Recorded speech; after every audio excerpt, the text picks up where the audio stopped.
بسم اللہ الرحمن الرحیم وصلی اللہ علی نبی الکریم رب اشرح لی صدری ویسر لی امری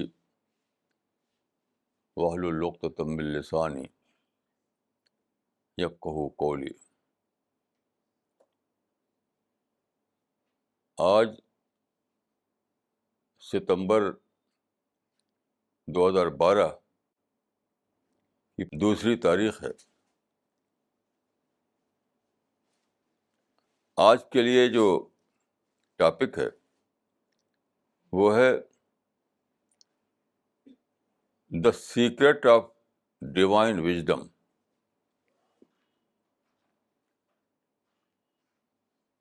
یعنی خدائی حکمت کا راز۔ دیکھیے، یہ ایک مانی ہوئی بات ہے کہ اس دنیا میں سب سے بڑا asset جو کسی کے لیے ہے وہ ہے وژڈم۔ کوئی بھی کام ہو، چھوٹا ہو یا بڑا، چاہے ایک انڈیویجول کا معاملہ ہو یا پوری کمیونٹی کا معاملہ، نیشنل معاملہ ہو یا انٹرنیشنل معاملہ، ہر معاملے میں وژڈم کی ضرورت ہوتی ہے۔ وژڈم کو عربی میں کہتے ہیں حکمت۔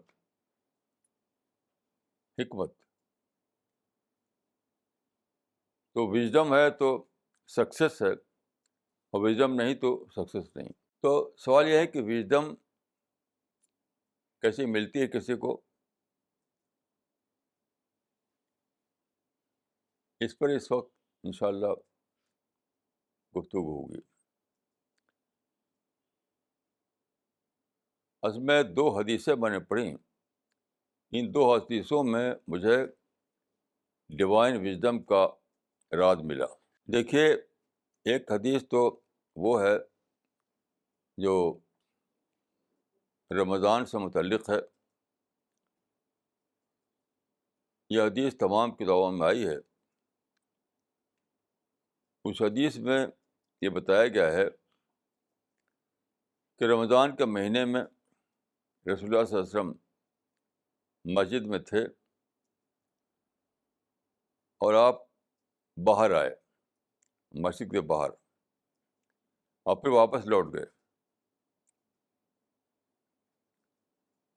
یہ ایک انوکھی بات تھی کہ آپ آئے باہر اور پھر واپس لوٹ گئے۔ یہ مدینہ کا واقعہ ہے۔ تو آپ نے فرمایا کہ مجھے شب قدر کا علم دیا گیا تھا۔ شب قدر کب ہے اس کا علم دیا گیا تھا،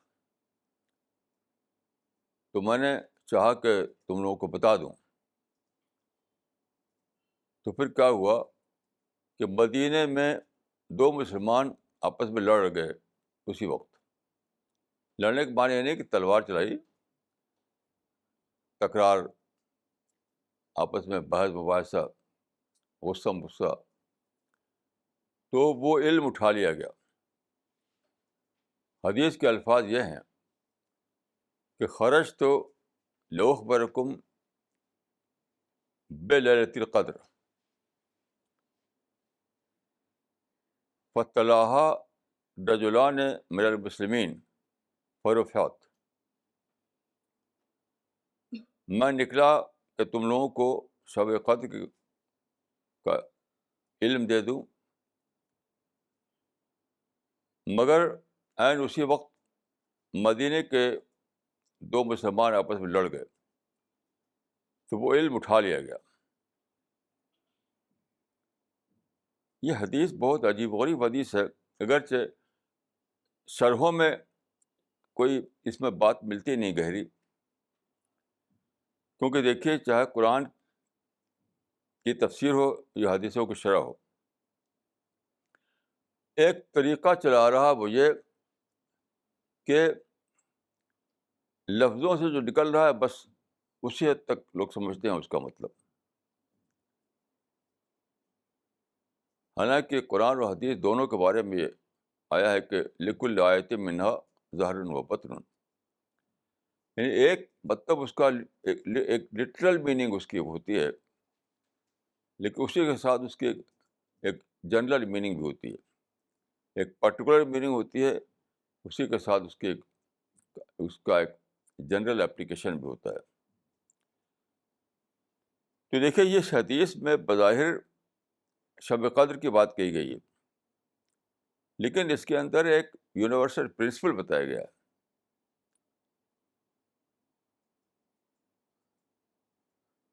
ایک بہت ہی بڑا پرنسپل، وہ کیا ہے کہ علم یا وژڈم یا حکمت آئی ہوئی بھی لوٹ جائے گی اگر آپس میں لوگ لڑیں، لوگ لڑائی کا کلچر چلا دیں۔ یعنی فائٹنگ کلچر جو ہے وہ علم کو یا وژڈم کو ختم کر دیتا ہے۔ اس میں کیا نکلا اس سے؟ کیا یہ ایک حقیقت ہے کہ وژڈم اللہ کی طرف سے آتی ہے۔ حدیث میں آیا ہے کہ تم میں سے ہر شخص بے علم ہے اللہ کہ اس کو اللہ علم دے۔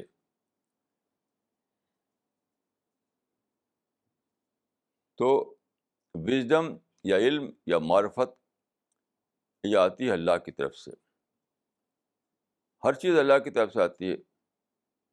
روشنی، آکسیجن، غذا، پانی، جو کچھ بھی ہمیں ملتا ہے دنیا میں، وہ سب اللہ کی طرف سے آتا ہے، ورنہ انسان تو کچھ بھی نہیں، انسان تو خود سے کچھ بھی نہیں کر سکتا۔ اسی طرح سے وژڈم بھی اللہ کی طرف سے آتی ہے، لیکن دیکھیے ہر چیز کی ایک کنڈیشن ہوتی ہے۔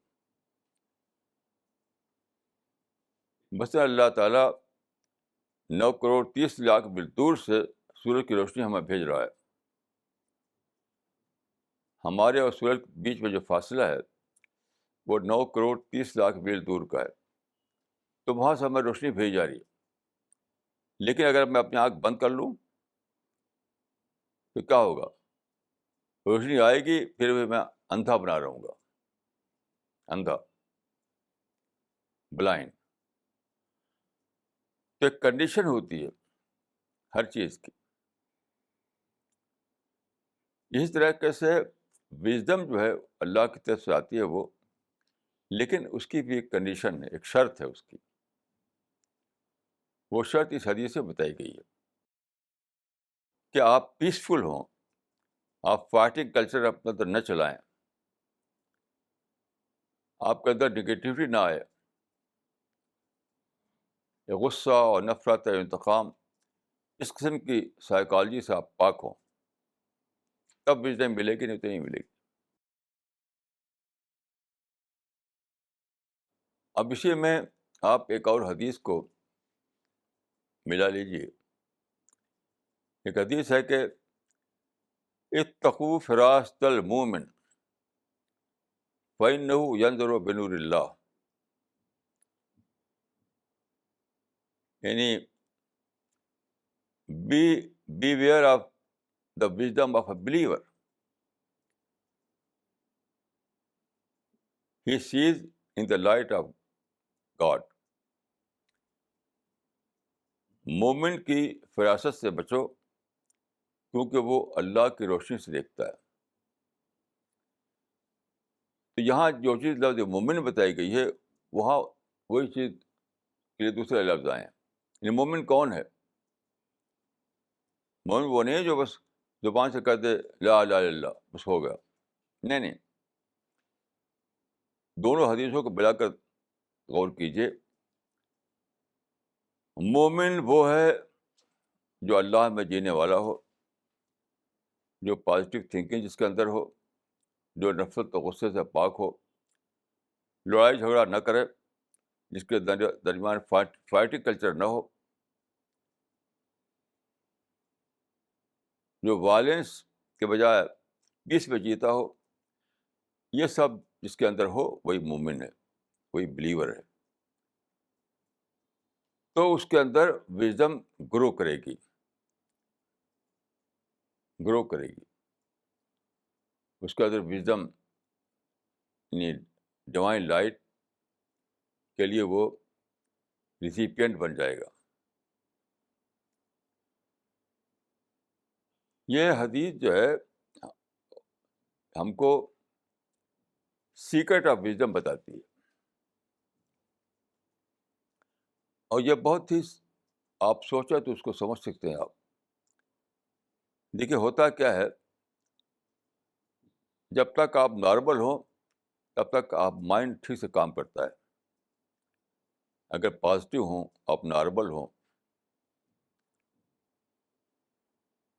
معتدل ہوں، تو آپ کا مائنڈ کے اندر بہت کیپیسٹی ہے. لیکن مائنڈ تبھی کام کرتا ہے ٹھیک سے جب کہ یہ سب باتیں ہوں آپ کے اندر.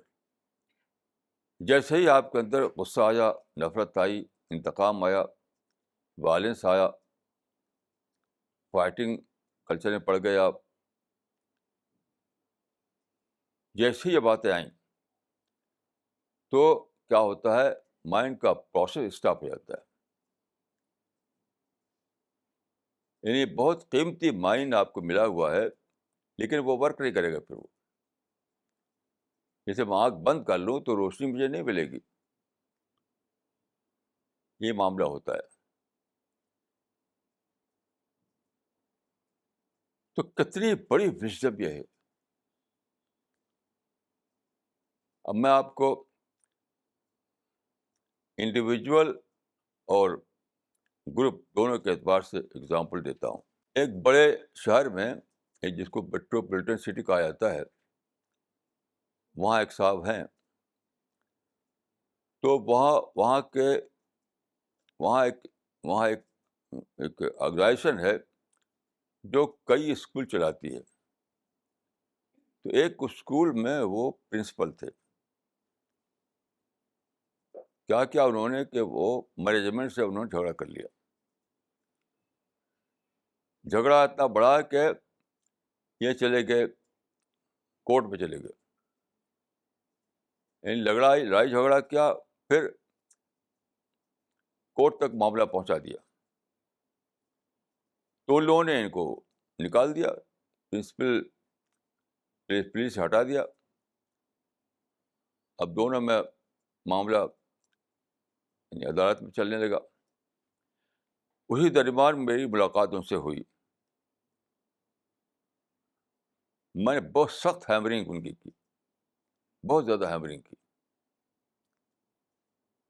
میں نے کہا ابھی آج ہی جا کر کے آپ مینجمنٹ سے معافی مانگیے. آج ہی جا کر کے آپ کورٹ سے کیس اٹھا لیجیے، مینجمنٹ سے معافی مانگ لیجیے. پھر میں نے کہا کہ دیکھیے آپ کے پاس ماسٹر ڈگری ہے، آپ ڈاکٹریٹ کیجیے. اس کو بھول جائے کہ مینجمنٹ آپ کو دوبارہ پرنسپلی دیتا ہے کہ نہیں دیتا ہے. آپ اس کی پرنسپل مت مانگیے، معافی مانگیے. بس معافی مانگے، کورٹ سے ہٹا لیجیے وہ، اور آپ اپنی ایجوکیشن کو اور پورا کیجیے، ڈاکٹریٹ ڈگری حاصل کیجیے. تو خیر وہ نوجوان آدمی تھے، میں ظاہر ہے کہ ان کے لیے باپ سے بھی زیادہ بڑی عمر کا تھا، تو بات مان گئے وہ. اور واقعتاً جا کر انہوں نے مینجمنٹ سے معافی مانگی، کورٹ سے کیس ہٹا لیا، اور اس کے بعد پڑھنے لگے وہ. تو کیا ہوا دیکھیے، ایک دم سارے بات بدل گئی. مینجمنٹ نے دوبارہ ان کو ری انسٹیٹ کیا، دوبارہ ان کو پرنسپل بنایا. پہلا فالت یہ ہوا.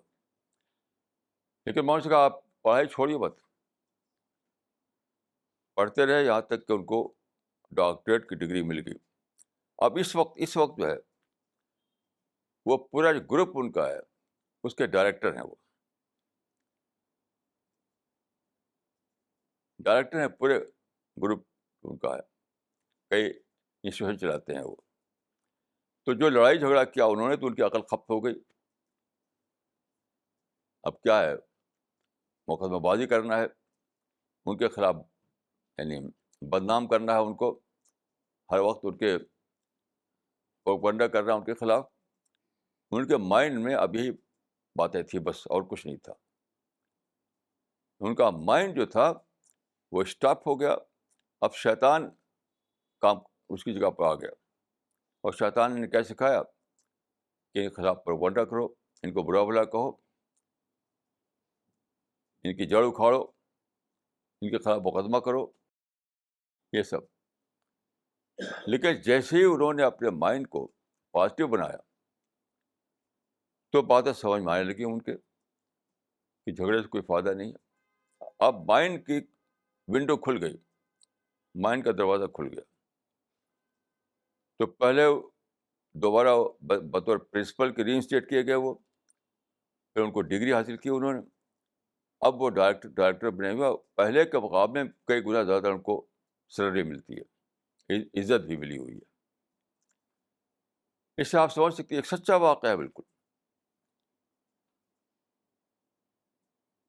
اس سے آپ سمجھ سکتے ہیں کہ یہ جو حدیث میں ہے کہ لڑائی جھگڑا آیا تو علم اٹھا لے گا، حکمت اٹھا لے گی، وژڈم اٹھا لے گی. ایسا کیسے ہوتا ہے؟ کیونکہ دماغ کام نہیں کرتا، دماغ کا جو پروسیس رک جاتا ہے. وہ ایسے ایک صاحب مجھے ملے، وہ غالباً بستی کے تھے، میرے پاس آئے، وہ بڑے غصے میں تھے.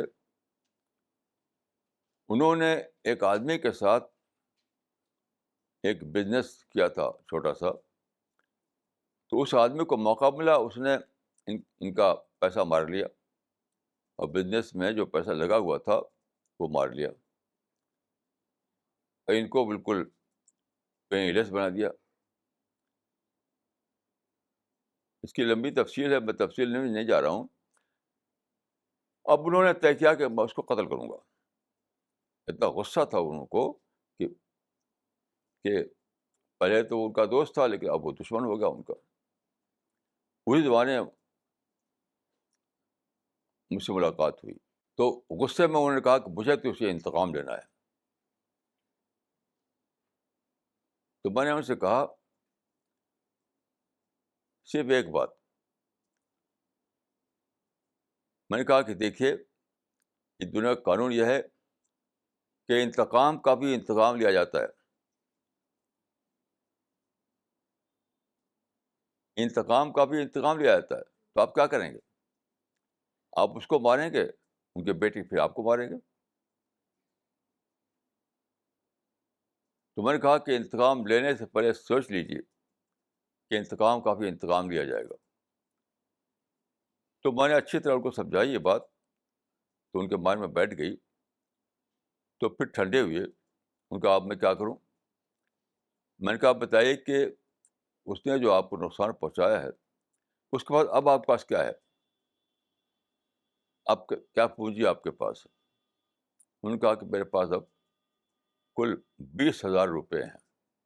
میں نے کہا ٹھیک ہے، بس آپ اس کو بھلا دیجیے، اس کو مائنڈ سے نکال دیجیے. اسی 20,000 روپے سے آپ کوئی بھی کام شروع کر دیجیے، جو بھی کام آپ کے لیے پاسبل ہو. وہ واپس گئے اور واقعتاً اس 20,000 روپے سے انہوں نے ایک نیا بزنس اسٹارٹ کیا. اب تو 20,000 کی ویلیو بہت کم ہے، جب کا واقعہ یہ ہے تب 20,000 کی ویلیو اچھی خاصی ہوتی تھی. تو اس واقعے کے 1 سال بعد ان سے میری 1 سال یا 1.5 سال کے بعد میری ملاقات ہوئی. تو انہوں نے کہا کہ اب میں جتنا میں نے کھویا تھا اس سے بہت زیادہ مجھے مل چکا ہے، اب میں مطمئن ہوں. اس میں آپ دیکھیے، جب ان کے ذہن میں آ گئی تھی لڑائی بھڑائی، غصہ اور انتقام، نیگیٹو تھنکنگ، تو ان کی عقل خپت ہو گئی تھی. عقل جو ہے، عقل میں جو پروسیس، جو تھنکنگ پروسیس، وہ اسٹاپ ہو گیا تھا. لیکن جب انہوں نے اپنے ذہن کو بدلا، پازیٹیو بنایا، تو ذہن دوسرے ڈھنگ سے سوچنے لگا. ذہن نے بہت ہی صحیح رائٹ راستے پر ڈالا ان کو، اور پھر وہ کامیاب ہو گئے۔ یہ تو تھی انڈیویجول کی مثال۔ اب آپ گروپ کی مثال لیجیے، گروپ کی مثال اسلام کی تاریخ سے آپ دیکھیے۔ رسول اللہ نے 610 میں مکہ میں اپنے مشن کا آغاز کیا، تو وہ زمانہ تھا، وہ ٹرائبل ایج تھا۔ آپ جانتے ہیں کہ ٹرائبل ایج میں قبائل جو تھے، قبیلے، ان کا کام سے کہا لڑنا بھڑنا، لڑنا بھڑنا، یہ ان کا کلچر تھا، لڑنا ہی ان کا کلچر تھا۔ اسی قبائل ہی میں سے نکل کے صحابہ بھی آئے تھے۔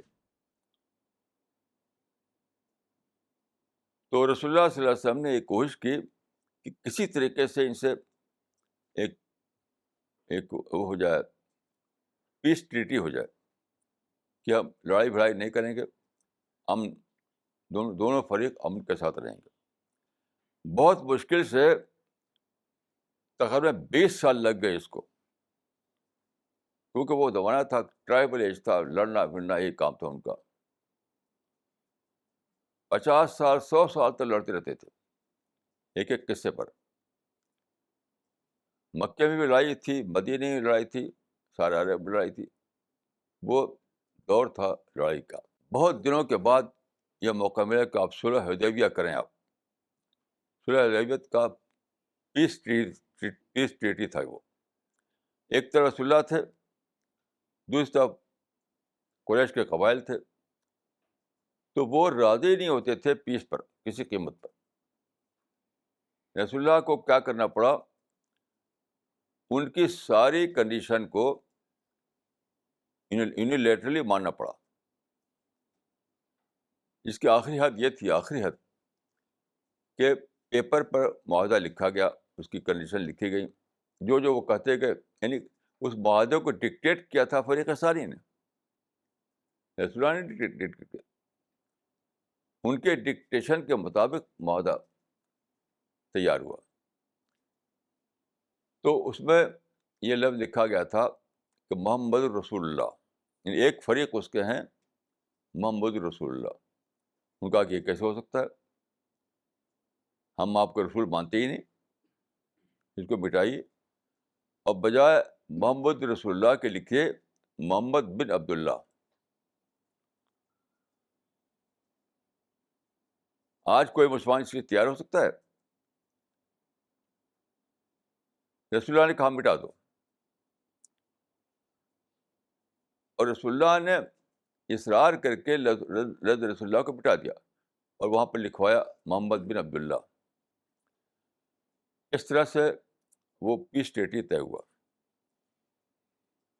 پیس ٹریٹی طے ہوتے ہی بھائی کیا ہوا، لڑائی ختم، نفرت کا ماحول ختم، پارٹی کلچر ختم۔ پھر وژڈم نے پریویل کیا۔ جب پارٹی کلچر ختم ہوتا ہے تو وژڈم پریویل کرتی ہے۔ جب پارٹی کلچر ختم ہوگا تو وژڈم پریویل کرے گی۔ تو وہ لوگ جو تھے اب وہ سوچنے لگے، ان کو موقع ملے کہ اب سوچیں۔ یہاں تک ان کے اندر ری تھنکنگ آئی۔ جو لوگ تھے جو تشدد، نفرت اور نگیٹیوٹی کی وجہ سے سوچ نہیں پاتے تھے، جب ایک طرفہ طور پر رسول اللہ نے اس ماحول کو ختم کر دیا، تو ان کے اندر کیا ہوا، ری تھنکنگ آئی، ری اسسمنٹ آیا، سیکنڈ تھاٹ جو کہتے ہیں وہ آیا۔ یہاں تک کہ یعنی بہت ہی کم مدت میں، یعنی 2 سال کے اندر وہ سارے کے سارے اسلام میں داخل ہو گئے۔ یعنی جب تک وہاں پر فائٹنگ کلچر چل رہی تھی تب تک لوگوں کی عقلیں کام نہیں کرتی تھی، لیکن جب فائٹنگ کلچر ختم کیا رسول اللہ صلی اللہ علیہ وسلم نے، تو وژڈم نے پریویل کیا۔ اب لگے سوچنے لوگ، اور پھر وہاں پر سارے لوگ اسلام میں داخل ہو گئے۔ یہ لیکن یہ اتنا مشکل کام تھا کہ صحابہ میں ایک شخص بھی سمجھ میں نہیں آتا تھا کسی کی ایسا ہم پیس ٹریٹی کیسے کریں. ایک شخص بھی نہیں کہ ان کی ساری شرطیں مانیں, رسول اللہ کے لفظ بٹا دیں اور عمرہ کیے بغیر حدیبیہ سے واپس چلے جائیں. بظاہر تو ساری جیت ان کی تھی, لیکن یاد رکھیے جو ہار, جو ڈیفیٹ کے بعد یہ ہو کہ وژڈم پریویل کرے تو کامیابی آپ کی ہوتی ہے. یہ دو فریق لڑ رہے ہیں, آپ کسی بھی طریقے سے لڑائی کو ختم کر دیں تو جب بھی وژڈم پریویل کرے گی تو جیت آپ کی ہوگی. یہ ایک پرنسپل ہے اور یہی وہاں ہوا.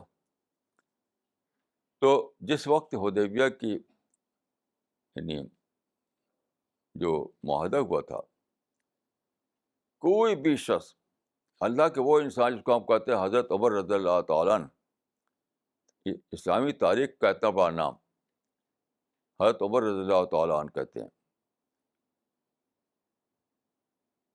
بڑی بڑی کتابیں ان پہ لکھی گئی ہیں. انہوں نے کہا تھا کہ لما نعقد دنیۃ من دیننا, یہ تو ایک ہیوملیٹنگ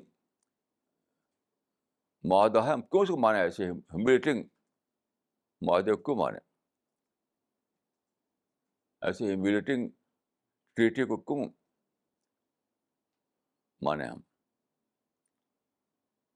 حالانکہ قرآن میں اسی کے بارے میں آیا کہ وہ انا فتحنا لک فتحا مبینا, اس میں بھی دیکھیے راز یہی ہے. سوچیے اس بات کو کہ جب یہ حدیبیہ ٹریٹی فائنلائز ہوئی تھی, اس کے فوراً بعد یہ آیت اتری تھی کہ جس حدیبیہ ٹریٹی کو حضرت عمر جیسا آدمی اور سارے ہی صحابہ سمجھتے تھے کہ یہ ایک ذلت آمیز معاہدہ ہے, ہیوملیٹنگ یہ معاہدہ ہے, اس کے بارے میں قرآن میں اترا کہ انا فتحنا لک فتحا مبینا, اب تو فتح تمہاری ہے. اس میں ایک لا آف نیچر بتایا گیا تھا, اس آیت میں ایک لا آف نیچر بتایا گیا تھا. بہت گہری بات کہ اب تمہارے فریق ثانی کے درمیان فائٹنگ کلچر ختم ہو گیا, تو کیا ہوگا اس کے بعد؟ اب وژڈم پریویل کرے گی, اور جب وژڈم پریویل کرے گی تو جس کے پاس زیادہ بیٹر آئیڈیالوجی ہے اس کی جیت ہوگی. فریق ثانی کے پاس کوئی آئیڈیالوجی نہیں تھی, ان کے پاس تو پتھر کے بتوں کو پوچھتے تھے, وہ کوئی آئیڈیالوجی نہیں تھی. اور رسول اللہ کے پاس آئیڈیالوجی تھی, آئیڈیالوجی آف توحید. تو انا فتحنا لک فتحا مبینا کا مطلب یہ ہے, اس کا ترجمہ یہ ہے کہ ہم نے دے دیا تم کو کلیئر فتح, کلیئر وکٹری. تو کلیئر وکٹری کیا ہے؟ دیکھیے اس کے اندر ایک چیز بتائی گئی ہے کہ لا آف نیچر کو بتایا گیا. یہ جو کلیئر وکٹری جو ہے یہ لا آف نیچر کو ریفر کر رہی ہے. اب تمہارے اور دوسرا جو فریق ہے اس کے درمیان فائٹنگ کلچر ختم ہو گیا, لڑائی بھائی ختم ہو گئی, پیس قائم ہو گیا. تو اب کیا ہوگا؟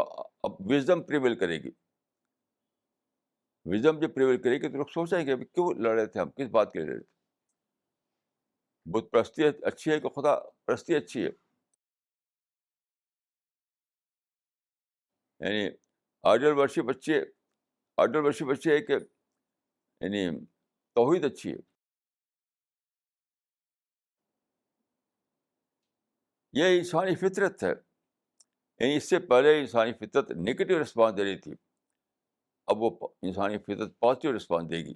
یہ مطلب تھا اس آیت کا. اور واقعتاً ایسے ہوا. اب دیکھیے موجودہ زمانے میں دیکھیے مسلمانوں کا حال کیا ہے.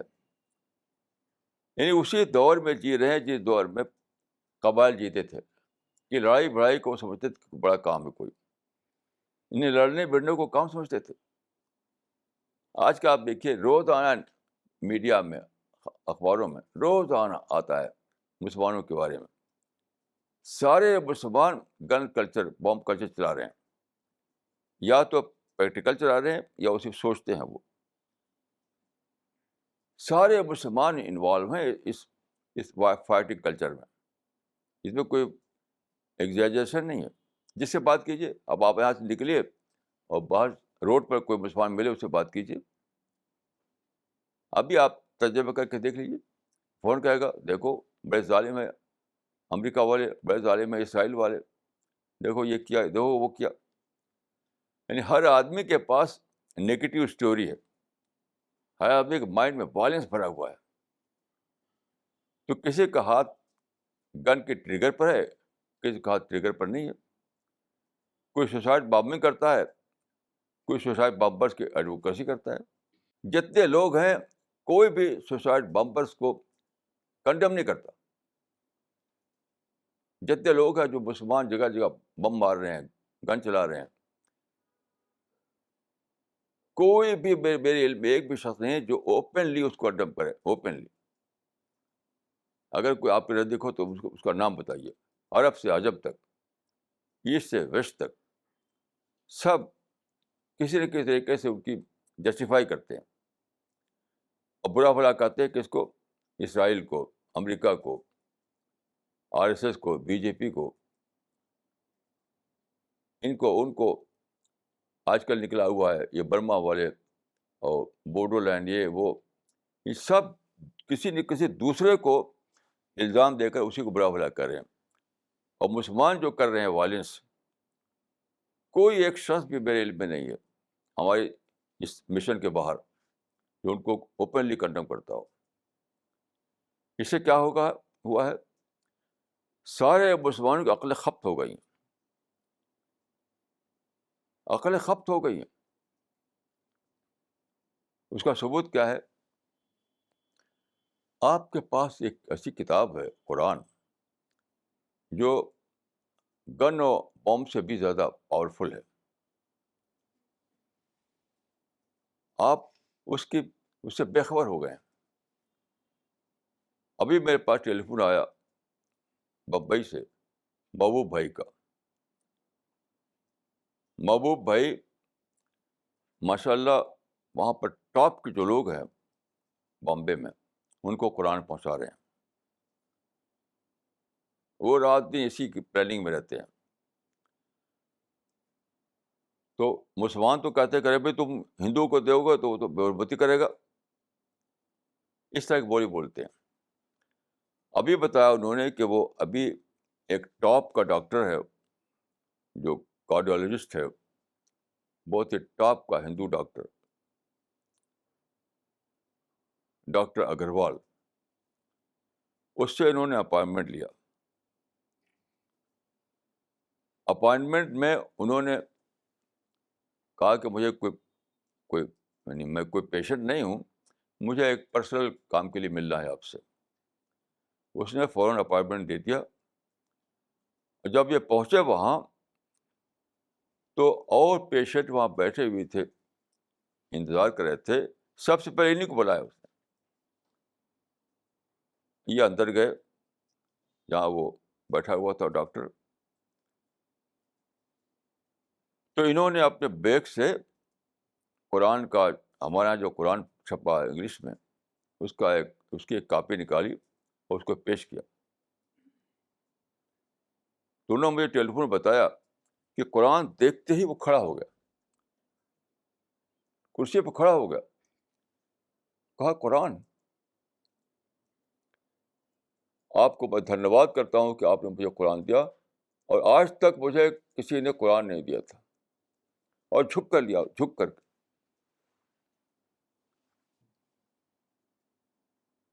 اس کا مطلب کیا ہے؟ ایسے سینکڑوں ہزاروں قصے ہیں کہ آپ کے پاس قرآن ہے جس میں دلوں کو جیتنے کی طاقت ہے. آپ کے پاس قرآن ہے جو دماغوں کو مسخر کرنے کی طاقت ہے. آپ کے پاس قرآن ہے جو بڑے بڑے لوگوں کو جھکا دینے کی طاقت ہے. کیسی عجیب بات ہے. اور آپ کیا کر رہے ہیں؟ گن اور بم چلا رہے ہیں. میں نہیں کہتا ہر مسلمان گن چلا، لیکن ہر مسلمان بات کو کرتا ہے اسی کی، اس کو جسٹیفائی کو کرتا ہے، اس کو ایڈوکیسی کو کرتا ہے. کوئی ایک مسلمان عرب سے عجم تک مجھے نہیں معلوم ہے جو اوپنلی کنڈیم کرتا ہو اس گن کلچر کو جو مسلمان چلا رہے ہیں. جھوٹی قصے بتاتے ہیں، دوسروں کو ظالم بتاتے ہیں، بالکل جھوٹے قصے. یعنی برما میں، بوڈو لینڈ میں، عراق میں، افغانستان میں، ہر جگہ جھوٹے قصے بتا رہے ہیں. میں یہاں ڈیٹیل نہیں کر سکتا. جو کہ شک ہو اس کے جھوٹ ہونے پر میرے دفتر میں آئے، میں بتاؤں گا کہ یہ سب جھوٹے قصے ہیں. کوئی ظالم نہیں ہے. اصل مسئلہ ہے کہ مسلمانوں نے عقل کھو دیا ہے. وہی حدیث صادق آتی ہے جو رسول اللہ نے فرمایا تھا کہ مجھے اللہ نے علم اتارا تھا، علم،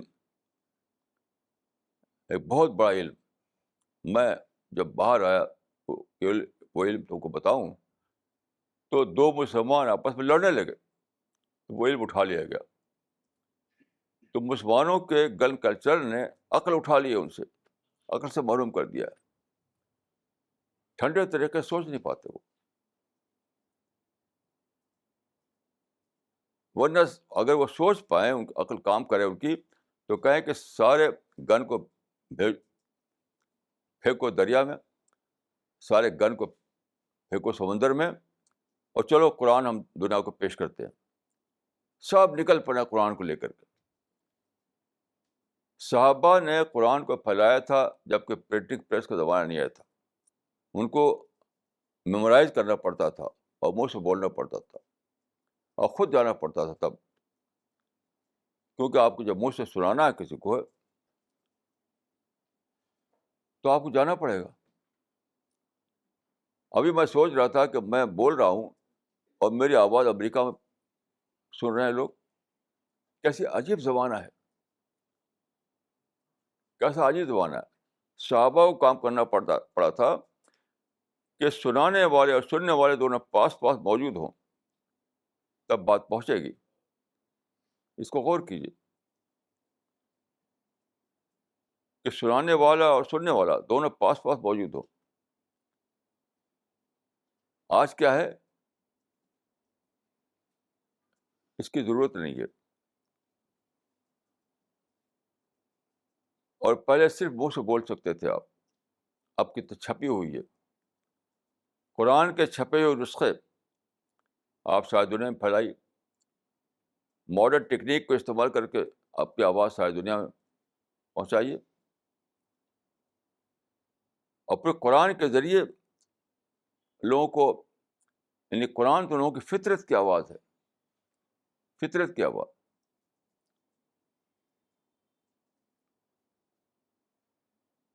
کل میں انٹرنیٹ پر دیکھ رہا تھا، ایک برٹش، یعنی برطانیہ کے رائل فیملی کا ایک آدمی تھا، لارڈ ہیڈلے فاروق اس کا نام، اسلام قبول کرنے کے بعد. رائل فیملی کا ایک آدمی تھا وہ. اس کو اسلام پہنچا، قرآن پڑھا اس نے، اس کا دل، اس کو مائنڈ ایڈریس ہو گیا، اس نے اسلام قبول کر لیا. ایسے ہزاروں ہزار، لاکھوں لاکھ کیسز ہیں، آپ جانتے ہیں. تو قرآن آپ کے پاس ہے جو تمام طاقتوں سے بڑھ کر طاقت ہے. کیونکہ دیکھیے دنیا میں بہت سے مذہب ہیں، بہت مذہب کا دعویٰ ہے کہ ہمارے پاس مقدس کتاب ہے، ہولی بک ہے. لیکن کسی بھی مذہب کے پاس یہ کہنے نہیں کہہ سکتا کہ میری جو مقدس کتاب ہے یہ پریزرو بک ہے، کیونکہ کسی بک پریزرو بک نہیں ہے. کسی بھی مذہب کی جو مقدس کتاب ہے وہ پریزرو بک کی حیثیت نہیں رکھتی ہے. اور جب پریزرو نہ ہو تو آتھینٹک نہیں ہے پھر وہ. قرآن ایک ہی کتاب ایسی ہے جو پرزرو ہے، اس لیے وہی ایک کتاب ہے جو آتھینٹک ہے. یعنی خدا کی کتاب بتائی جس خدا نے بنایا ساری کائنات کو، جو ہر انسان کا خالق ہے، جو ساری اتنی بڑی کائنات کو کنٹرول کیے ہوئے ہے، اس کی کتاب. کیسی عجیب بات ہے، اس کی کتاب پرزرو حالت میں. یعنی وہی الفاظ جو اترے تھے رسول اللہ پر، وہی سیم الفاظ، یعنی کاما فل اسٹاپ کو بھی اس میں کوئی چینج نہیں ہوا، وہ موجود ہے. تو آپ غور کیجئے کہ اس میں کتنی طاقت ہوگی. یعنی کائنات کے خالق کا کلام، کتنا طاقت ہوگی اس کو سمجھ لیجیے آپ.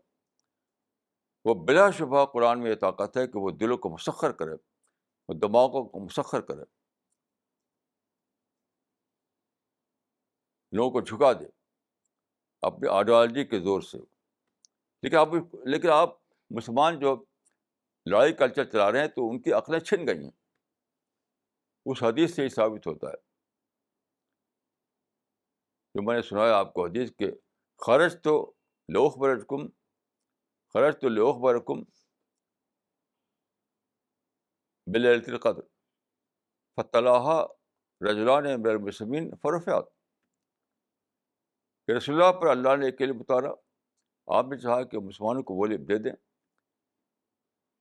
لیکن مسلمان لڑ گئے آپس میں، تو آیا ہوا علم رسول اللہ کے زمانے میں اٹھا لیا گیا.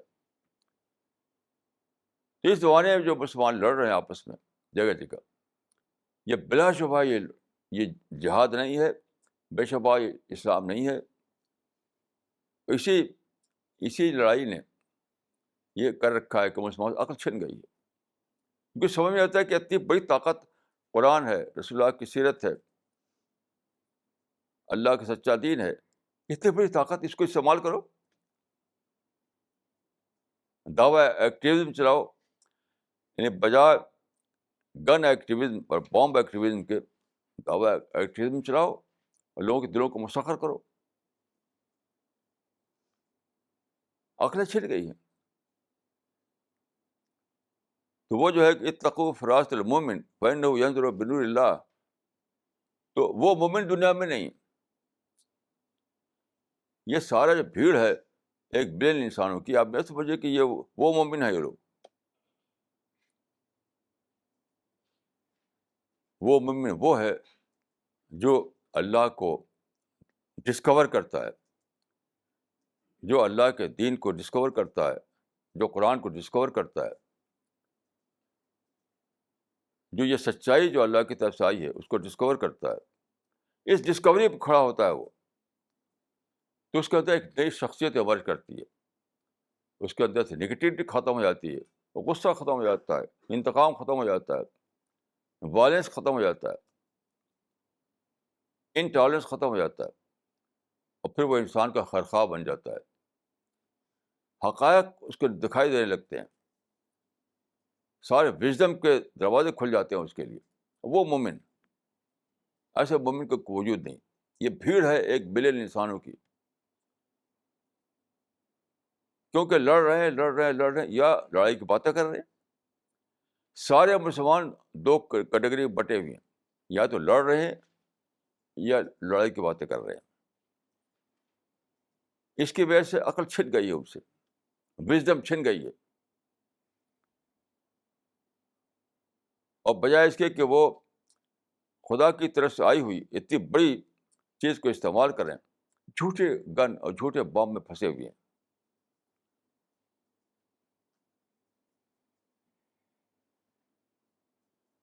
تو یہ کتنی بڑی بات ہے جو رسول اللہ کے کلام میں ہم کو بتا دی گئی ہے اب سے 1433 سال پہلے.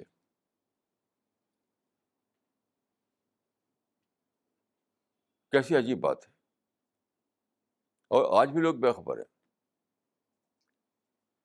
آج کل میں وہاں امریکہ گیا تو وہاں ایک انٹرنیٹ پر اشتہار رکھا لوگوں نے، عربی پڑھو عربی پڑھو. میں نے کہا اس سے کچھ نہیں ہوتا، عقل پڑھو. عربی پر سارے لوگ جو عربی تو جانتے ہیں سارے عرب میں، اور کیا کر رہے ہیں؟ 65 سال سے لڑ رہے ہیں. یہ بھی کوئی نہیں سوچتا کہ دیکھیے اس فلسطین کی لڑائی جو ہے وہ چل رہی کم از کم 65 سال سے. جی، یہ عربی جاننے والے علماء میں جو عرب لوگ جو تو ایک سے ایک بڑھ کر عربی کے ماہر ہیں. رسول اللہ نے جو کے زمانے جو لڑائیاں ہوئی تھیں بیسیکلی 3 لڑائیاں ہوئی تھیں، بدر، احد اور حنین بیسیکلی، اور تو جھڑپیں اسکرمشز تھی وہ. تو ان 3 لڑائیوں میں کیا ہوا؟ صرف آدھے دن لڑائی ہوئی تھی، دوپہر کو شروع ہوئی شام کو ختم ہو گئی. آپ کتابوں میں پڑھ لیجیے، آپ کتابوں میں پڑھ لیجیے کہ یہ تینوں لڑائیاں آدھے آدھے دن ہوئی تھیں.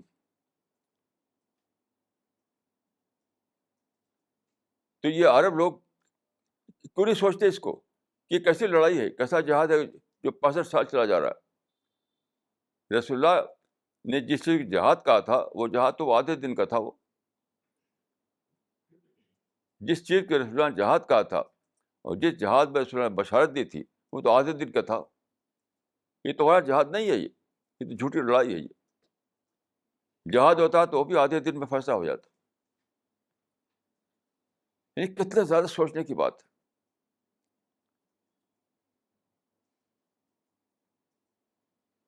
جو حدیثیں جہاد کے بارے میں ہے وہ خوب دھوم سے لوگ سناتے ہیں، جھوٹ خوب تو سناتے ہیں حدیثیں جہاد والی. لیکن میں لوگوں سے پوچھتا ہوں کہ یہ بھی تو انہی کتابوں میں ہے کہ رسول اللہ نے 3 لڑائیاں لڑی، تینوں آدھے دن کے لیے تھی بس. تو کون سا توڑا جہاد ہے جو 65 سال چلا جا رہا آج تک ختم نہیں ہوا، اور تباہی تباہی تباہی تباہی. یعنی 65 سال کے اندر عربوں نے فلسطین میں سب کچھ کھو دیا. رسول اللہ نے آدھے دن کی لڑائی میں جیت حاصل کی تھی، اور تم نے 65 سال کی لڑائی میں صرف ہار پا رہے ہو. اس معنی کیا ہے؟ خدا تمہارے جہاد کو ڈس اون کر رہا ہے. تمہاری اس لڑائی کو خدا ڈس اون کر رہا ہے. خدا کہہ رہا ہے کہ تم کو میری بلیسنگ نہیں پہنچے گی.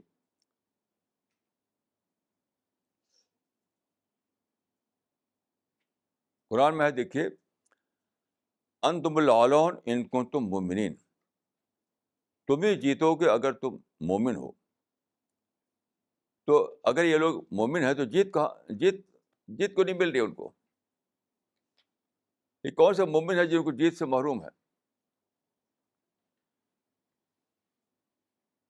تو جیت کس مومن کے لیے؟ اس مومن کے لیے ہے جو قرآن کے مطابق ہو، جو رسول اللہ کی سنت کے مطابق ہو، جو یہ جانے کہ جہاد تو صرف آدھے دن کے لیے ہوتا ہے، 65 سال کے لیے نہیں ہوتا ہے. تو ان حدیثوں کی روشنی میں آپ اس کو غور کیجیے کہ معاملہ کیا ہے. معاملہ یہی ہے کہ آپس کی لڑائیاں آپس کی ہو یا دوسروں سے لڑائی کریں آپ، لڑائی کلچر میں عقل چھن جاتی ہے. یہ ہے معاملہ. جہاں لڑائی آئی عقل چلی گئی، جہاں پارٹی کلچر آیا وزڈم وہاں سے چلی گئی. یہ ہے راز. اس بات کو جاننا ہے. یہ جو ٹائم ہے اس وقت ری اسسمنٹ کا ٹائم ہے. آج کل مسلمان آئے دن کیا کرتے ہیں؟ جلسے کرتے ہیں، کانفرنس، اور اس میں کیا چیختے چلاتے ہیں مفروضہ ظالموں کے خلاف. تقریباً روزانہ ساری دنیا میں مسلمانوں کے جلسے ہوتے ہیں، اور اس میں کیا ہوتا ہے؟ مقرر کھڑا ہوگا اسٹیج پر اور ظلم کی داستانیں بیان کرے گا. مسلمانوں کے اخبارات، مسلمانوں کے میگزین، مسلمانوں کے مجلسیں، مسلمانوں کے جلسے بھری ہوئی اس سے ظلم کی داستانوں سے. اس کو بند کرو، ری اسس کرو، ریوائز کرو، اور ڈسکور کرو کہ معاملہ کہاں ہے. معاملہ یہاں ہے کہ ہمارے فائٹنگ کلچر نے ہم کو اللہ کے قانون کے مطابق وزڈم سے محروم کر دیا ہے. جس طرح سے میں آنکھ بند کر دوں تو روشنی سے محروم ہوں، آنکھ بند کر لوں تو میں روشنی سے محروم ہوں. یہ لا آف نیچر. ایسے ہی اگر ہم فائٹنگ کلچر میں ہم انوالو کریں اپنے آپ کو تو وزڈم چلی گئی. تو سب سے پہلا کام یہ ہے کہ فائٹنگ ختم، لڑائی جھگڑا ختم، یک طرفہ طور پر ساری لڑائیاں یونیلیٹرلی ختم. رسول اللہ سے پوچھا تھا صحابی نے کہ اب کیا کریں، تو آپ نے کہا کہ اب تلوار کو توڑ کے پھینک دو. آپ یہ حدیث پڑھ لیجیے آپ کتاب الفتن میں، کہ اپنی تلوار کو توڑ کر پھینک دو. تو وہ وقت یہ آ گیا ہے کہ بندوقوں کو توڑ اور پھینک دو، اپنے بموں کو سمندر میں ڈال دو، تشدد کے لٹریچر کو جلا دو. جو تم نے کتابیں لکھ رکھی ہیں، جو پرچے نکالتے ہو جس میں تشدد، وائلنس اور ظلم کی داستانیں ہوتی ہیں، اس کو جلا دو، اس کو پھونک دو. اللہ سے توبہ کرو، اللہ سے توبہ کرو اور یو ٹرن لو، یو ٹرن. مکمل طور پر پیس، مکمل طور پر پازیٹیو تھنکنگ، دوسروں سے نفرت ختم، دوسروں کو ظالم بتانا، یہ سب ختم. اور قرآن کو لے کر اٹھو. یعنی یہ گن اور بم لے کر اٹھے ہوئے ہیں مسلمان، اس کو ختم کر کے قرآن کو لے کر اٹھیں. تب اللہ کی بلیسنگ ان پر آئے گی، تب ان کے عقل کے دروازے کھلیں گے، تب ان پر وزڈم تک، یعنی وہ وزڈم جو مقدر ہے کسی انسان کے لیے، وہ ان کو حاصل ہوگی.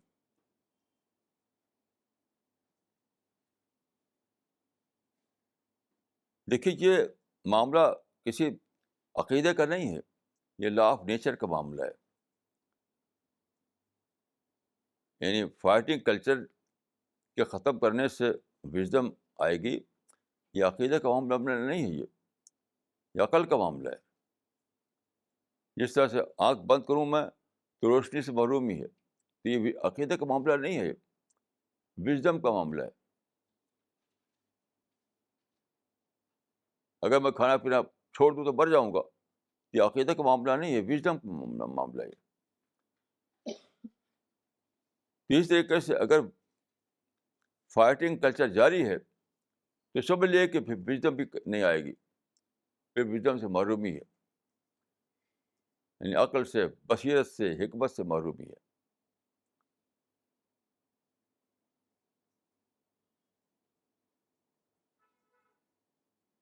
تو اس میں کوئی شک نہیں کہ آخری وقت آ گیا، آخری وقت آ گیا جب کہ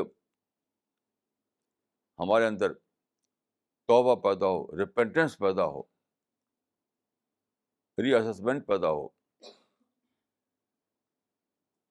اپنی اصلاح کا جذبہ پیدا ہو.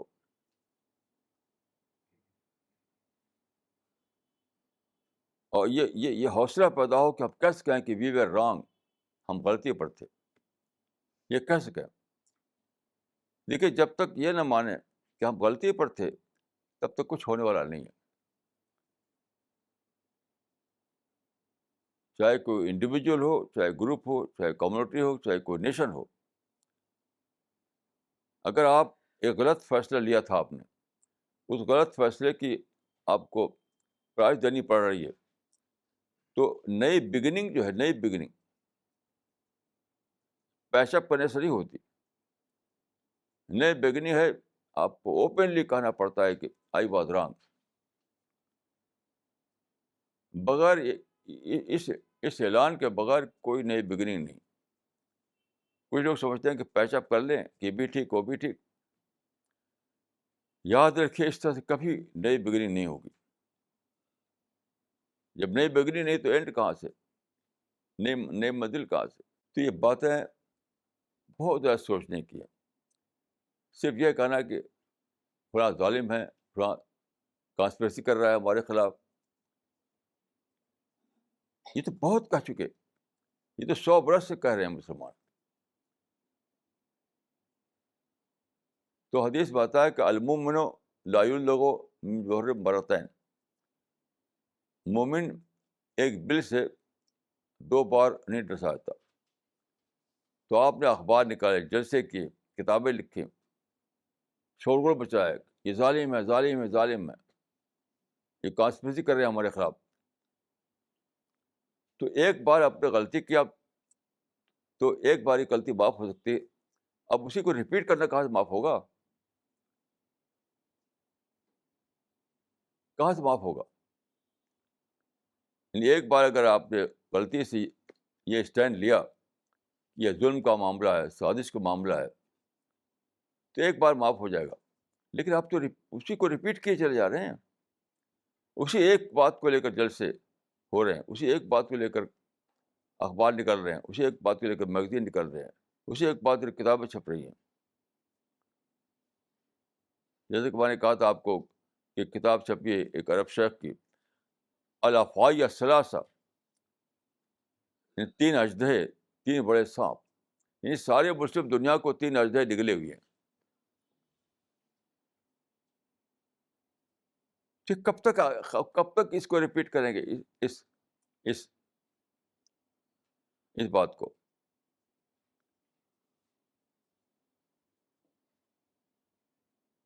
ایک بار ریپیٹ کرنا اگر غلط تھا تو اب تو 1000 بار ریپیٹ ہو چکا.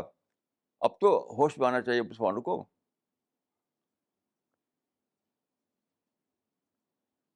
تو خلاصہ یہ ہے کہ بگننگ یہ ہے کہ مانیں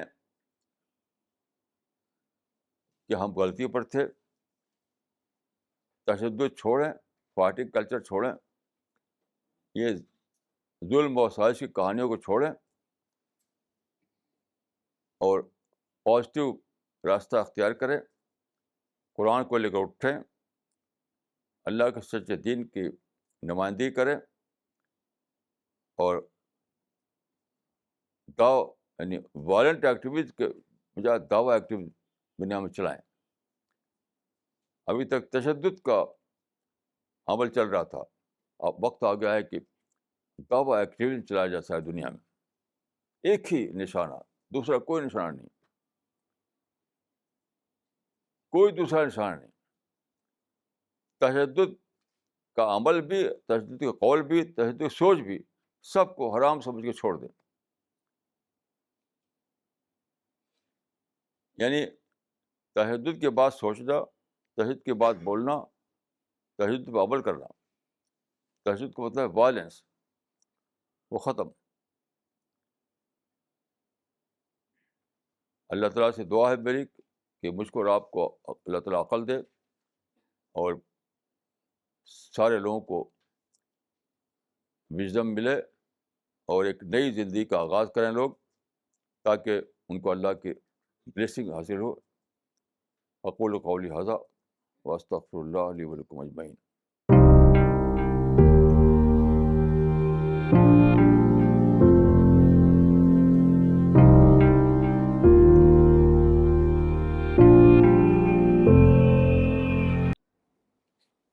مولانا یہ سوال آیا ہے کراچی پاکستان سے مس سامیہ لطیف کا. انہوں نے لکھا ہے کہ قرآن کے چیپٹر نمبر 11 ورس نمبر 6 میں آیا ہے اللہ رزقھا. اس آیت میں رزق سے کون سا رزق مراد ہے؟ ضرورت والا رزق یا آرام والا رزق؟ آرام والا درست رزق ہی نہیں ہے، وہ تو شیطانی چیز ہے. اس دنیا میں انسان بھیجا ہی نہیں کہ ایسے آرام کرے. وہ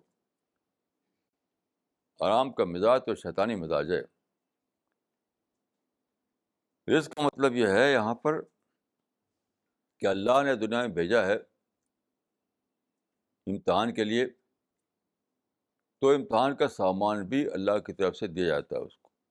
یہ ایسی بات ہے کہ ایک اسٹوڈنٹ کو ایگزامینیشن ہال میں جب بلایا جاتا ہے تو وہاں پر اس کے لیے ٹیبل ہوتا ہے، وہاں پر اس کے لیے کرسی ہوتی ہے، وہاں پر اس کے لیے چپراسی ہوتا ہے، یعنی جو بھی امتحان دینے کے لیے جو چیزیں ضروری ہے وہ سب موجود ہوتا ہے وہاں پر.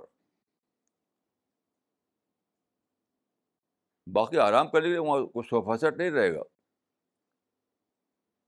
تو یہی معاملہ ہے کہ اللہ نے دنیا میں بھیجا انسان کو ٹیسٹ کے لیے. یہ ٹیسٹنگ گراؤنڈ ہے. تو اللہ کے علم کے مطابق ٹیسٹ کے لیے جو چیزیں ضروری تھیں وہ سب دے دیا ہے. باقی تو شیطانی چیزیں ہیں جس کے پیچھے لوگ دوڑ رہے ہیں.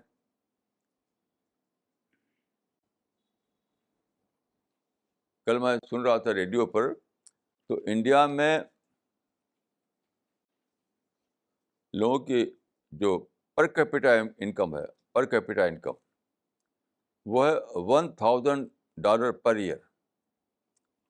اور امریکہ میں پر کیپیٹا انکم جو ہے $40,000 per year. 40,000 per year.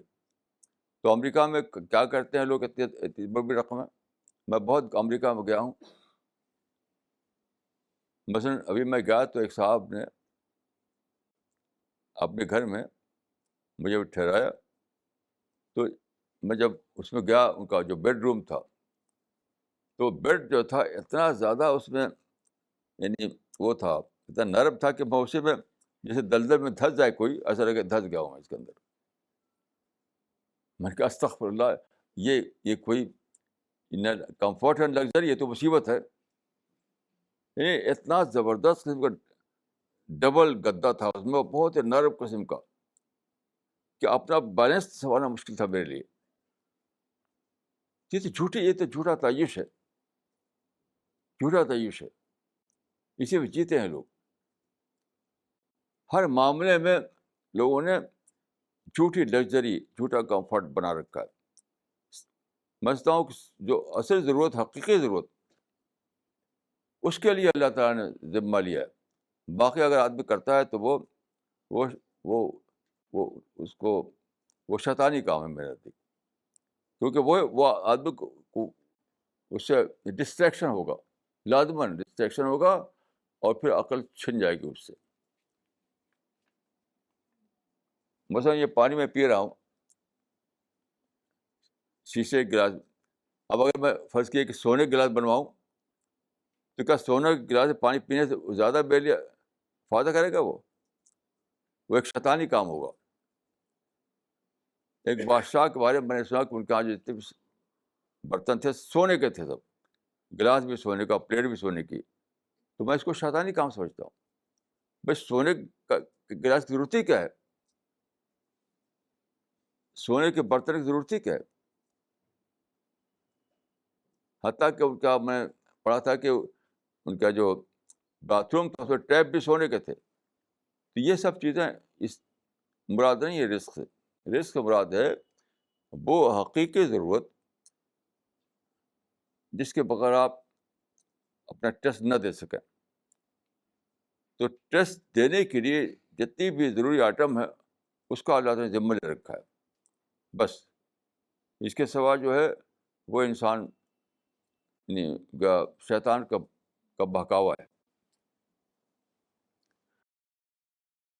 Rana اگلا سوال حیدرآباد سے آیا ہے ذیشان یوسف صاحب کا. انہوں نے لکھا ہے Some Islamic preachers have engaged themselves nowadays in public debate with non-Islamic scholars. They invite other scholars in Muslim congregation and point out shortcomings in their scriptures. Most of the time, people seem to be clapping and laughing during the session. Do you think it is right way of spreading Islam? Did Prophet Muhammad ever engage himself in debate? How did he hold debate with other non-Islamic religious scholars? دیکھیے دعوت نہیں ہے تو شیطانی کام ہے، یہ کوئی شک نہیں. یہ دعوت نہیں، دعوت تو خیرخواہی کا نام ہے. میں اپنا قصہ بتاتا ہوں آپ کو. ایک صاحب جو اسی قسم کے ایک یعنی جو اپنے کو داعی کہتے ہیں، میرے دیکھو ڈیبیٹر ہیں وہ. تو ان کے ہاں بہت دنوں تک رہے وہ، پھر میرے پاس آئے تھے وہ. تو میں نے ان سے پوچھا کہ آپ وہاں بہت دنوں تک رہے ہیں، مجھے یہ بتائیے کہ جب وہ تقریر کرتے ہیں، جب وہ جلسے میں بولتے ہیں، تو وہاں پر تالیاں بجتی ہیں کہ نہیں؟ کہا خوب تالیاں بجتی ہیں، ہم بھی تالیاں بجاتے ہیں.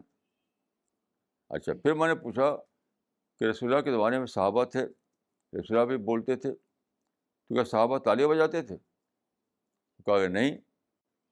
تو میں نے کہا کہ دیکھیے حدیث میں آتا ہے کہ من احدث فی امرنا ھذا ما لیس منہ فہو رد. رسول اللہ کے نمونے کے علاوہ جو طریقے ہیں وہ اگر اسلام میں داخل کیے جائیں تو وہ ریجیکٹڈ ہیں، وہ ان کو رد کر دیا جائے گا. تو یہ جو نکال رکھا ہے لوگوں نے کہ جلسے کرو، تقریریں کرو، لوگوں کو پرائڈ، لوگوں کے یعنی سینس آف پرائڈ کو فیڈ کرو اور تالیاں بجائیں وہاں پر خوب، یہ تو شیطانی کام ہے. اسلام سے کیا تعلق اس کا؟ تو اس کے بعد انہوں نے چھوڑ دیا وہاں جانا. بہرحال یہ جو طریقہ ہے اس کو ڈیبیٹ کہا جاتا ہے، اس کا اسلام سے کوئی تعلق نہیں ہے. یہ قومی پرائڈ، اپنے قومی پرائڈ کو اسٹیبلش کرنا ہے. یہ جو چیزیں جو یہ اپنے قومی پرائڈ کو اسٹیبلش کرنے کے لیے ہوتی ہیں. دعوت تو دیکھیے قرآن میں آیا انی لکم ناصح. پیغمبر نے کہا اپنے جو آڈینس تھا اس سے کہ میں تمہارا خیرخواہ ہوں. اور یہ جو لوگ ہیں یہ اسلام کے فخر کو اسٹیبلش کرتے ہیں، مسلمانوں کے پرائڈ کو فیڈ کرتے ہیں. بلا شبہ یہ باطل ہے، اس کا اسلام سے کوئی تعلق نہیں ہے. اسلام سے تعلق اس دعوتی کام کا جس میں آدمی جو ہے دوسرے کی خیرخواہی سے کام کرے اور سنجیدگی اس کے اندر ہو. یعنی صحابہ کے یہاں جو تالیاں نہیں بجتی تھیں اور یہاں تالیاں بجتی ہیں، تو یہ سادہ بات نہیں ہے. رسول اللہ کی تقریر سے لوگوں کے اندر کیا ہوتا تھا؟ ریپینٹنس آتا تھا، سوچ جاگتی تھی، اپنے اندر انٹراسپیکشن کرنے لگتے تھے وہ لوگ. یہ جو آج کل ہوتا ہے یہ تو فخر کا ماحول وہاں پیدا ہوتا ہے، یعنی ان کا فخر کو غذا ملتی ہے. یہ اسلام نہیں ہے. اگر اس طرح کی تقریروں سے لوگوں کے اندر سوچ جاگے، ریپینٹنس جاگے، انٹراسپیکشن جاگے، تو تالیاں کبھی بجیں گی نہیں، تالیوں کے لیے ہاتھ اٹھا ہی نہیں. بال میں اس کو بالکل ہی اسلام سے اس کا کوئی تعلق نہیں.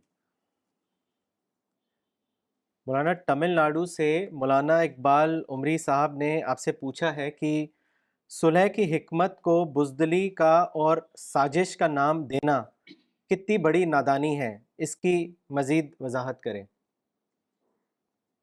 نادانی کا یہ تو کفر ہے میرے نزدیک. کیونکہ اگر آپ صلح کو بزدلی کہیں گے تو رسول اللہ کے بارے میں کیا کہیں گے؟ اگر آپ صلح کو بزدلی کا، رسول اللہ کے صلح تو تاریخ میں کسی نے بھی اس طرح یونیٹرل طور پر دوسرے کی کنڈیشن کو مان کر صلح نہیں کی تھی. نہ اس سے پہلے کوئی واقعہ ہے، نہ رسول اللہ کے بعد کا واقعہ ہے. تو صلح کی آخری مثال ہے وہ. تو اگر آپ کہیں کہ اس قسم کی صلح جو بزدلی ہے تو رسول اللہ کے بارے میں کیا کہیں گے آپ؟ ابھی ہمارے بھائی شاہد انور صاحب نے قصہ بتایا کہ ایک مجلس میں وہ تھے تو وہاں پر بات آیا کہ قرآن کا لوگوں کو ہندو لوگوں کو ہمیں قرآن پہنچانا ہے. تو وہاں ایک مسلمان تھے، ان کا کہ وہ تو پھاڑ پھینک دے تو کیا کریں گے آپ؟ آپ انہیں جا کر قرآن پہنچائیں گے اور پھاڑ کر کو لیڈر بن میں ڈال دیں گے، کوڑے خانے میں پھاڑ دیں گے.